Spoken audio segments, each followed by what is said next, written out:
Hey there, Yoga Club Tribe. How are you? My name's Crystal Gray, and I am a Yoga Club Tribe leader. Today I'll be showing you some common mistakes in Sun Salutation A. So coming up to the front of the mat, just watch this first round, and then we'll get into how to rectify the situation. So sometimes this is what happens.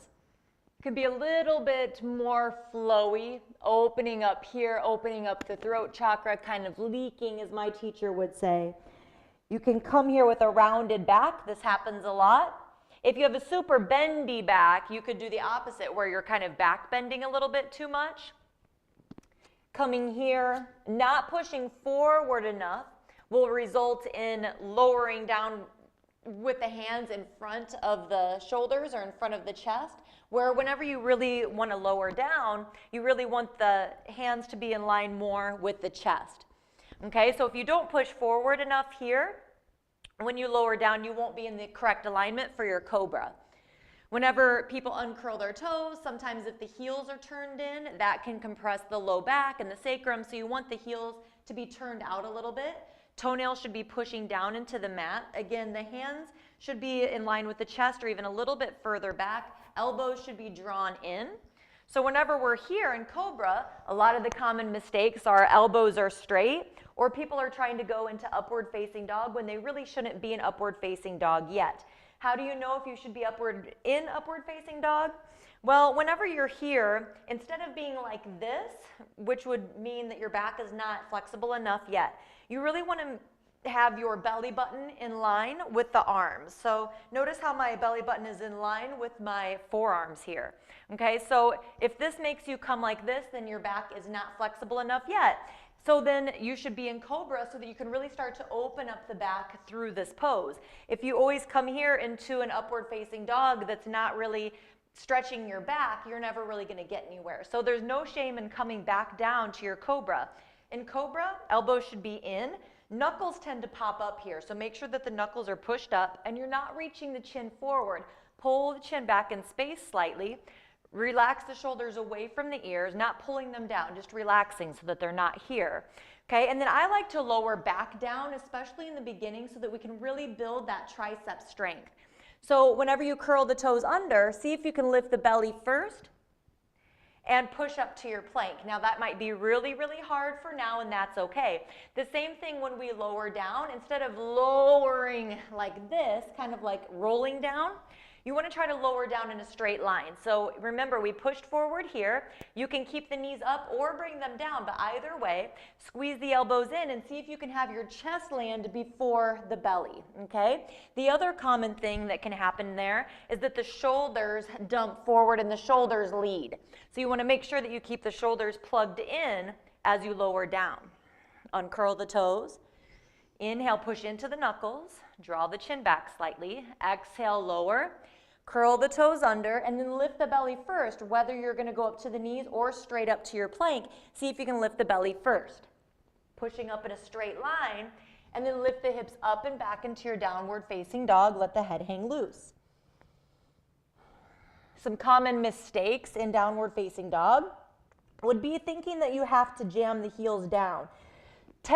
When the heels get jammed down, the back tends to round like this. Okay, so I actually like to bring the feet back just a little bit more, bend the knees, and then push into the knuckles and send the hips up and back so that your spine can be nice and straight. You'll notice that I'm in a straight line from the wrists all the way up to my hips. Okay, so if the knees are bent, you'll be able to more likely take this angle out of the armpits and push the hips up and back. I like to have the ears in line with the triceps, so you don't want the head up. I don't like to have the head hanging all the way down because this isn't what it would be like if you were standing in mountain pose. And I really like to try to find mountain pose as much as possible here. So you can pull the head back a little bit so that the ears are in line. Here, if you have a really bendy back, this could tend to happen where you're opening up the ribs, and that can kind of leak from the solar plexus chakra. So you want to draw the low ribs in slightly, engaging your abdominals. Knees are parallel, okay, so the heels aren't turning in, they're not turning out. And bend the knees. Inhale, look forward. At the end of the exhale, you can walk or lightly float forward. What we don't want to do is jump super heavy. Now, yes, it might kind of be like that in the beginning, but what I like to do is practice some little bunny hops, I call them. So you can bend the knees, inhale, look forward. At the end of the exhale, little or a big hop. Okay, so then that'll help you to practice jumping forward a little bit more lightly. On your inhale, come halfway up. So here you want to have a flat back, tuck the chin slightly, draw the shoulders back, exhale, fold over the legs. Now I like to tell people that they can bend the knees if they need to get that movement in the pelvis.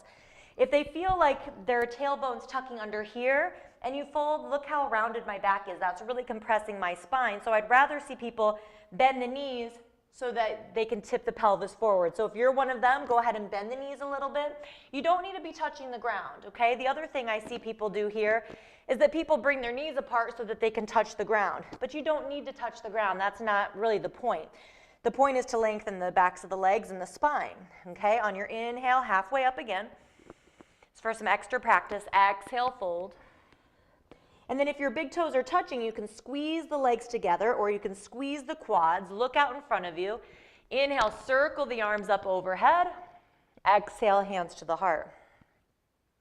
So there's a lot of different ways you can do the arms. You can bring them out to the sides. You can bring them down through center. There's really no right or wrong. It just depends on what the intention is of the teacher or what the intention is that you have for your practice. So let's go ahead and do one more as correctly as we can. Again, I don't really like to say that there's right or wrong, but this is a really safe way to practice. Okay, so big toes are touching, ground down into all four corners of the feet. This is your Tadasana, standing mountain pose. Inhale, reach the arms up overhead, palms touch. Exhale, let's bring the arms out to the sides and then down towards the ground as we fold, but you don't need to touch. Inhale, come halfway up. Now, yes, the hands can be on the ground, but you should be able to have the shoulders plugged in without a round back. Bend your knees, plant your hands. Exhale, step back to plank. I don't like to jump to plank because that can really jar the shoulders. Instead, if you're going to jump back, jump to chaturanga. On your inhale, push forward with the toes so the shoulders come past the wrists. Lower down with or without the knees, elbows in, but try to get the chest to land before the belly. Uncurl the toes. Push the toenails into the mat, push the knuckles into the mat. Inhale, lift the chest forward and up, Bhujangasana Cobra. Shoulders away from the ears. Exhale, lower down. Curl the toes under, try to lift the belly first, pull the shoulders away from the mat. Inhale, push up to your plank or modified plank. Exhale, hips up and back, downward facing dog.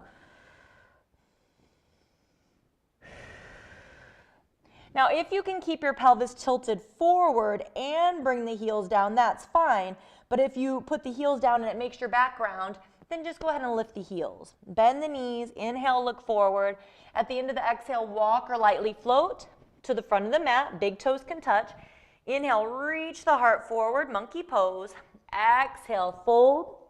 Ground down into the feet, look out. Inhale, circle the arms up overhead, palms touch. Exhale, arms by the sides. Lastly, when you're circling your arms up and bringing your arms down, the palms can be closed towards the body, and then you just start to open the palms so that they're facing up. When you get parallel to the ground, palms will touch overhead. And then on the way down, you wait to flip the palms until you get parallel to the ground again. Because if you're here and you kind of go into like a dive, notice what that does up here to my shoulders and my traps, okay? So you want to keep the shoulders wrapped until you come here, then you can flip and lower down. All right, so I hope that these tips help with your Sun Salutation A. If you have any questions, please feel free to put them in the comments and we'll be happy to answer. Namaste.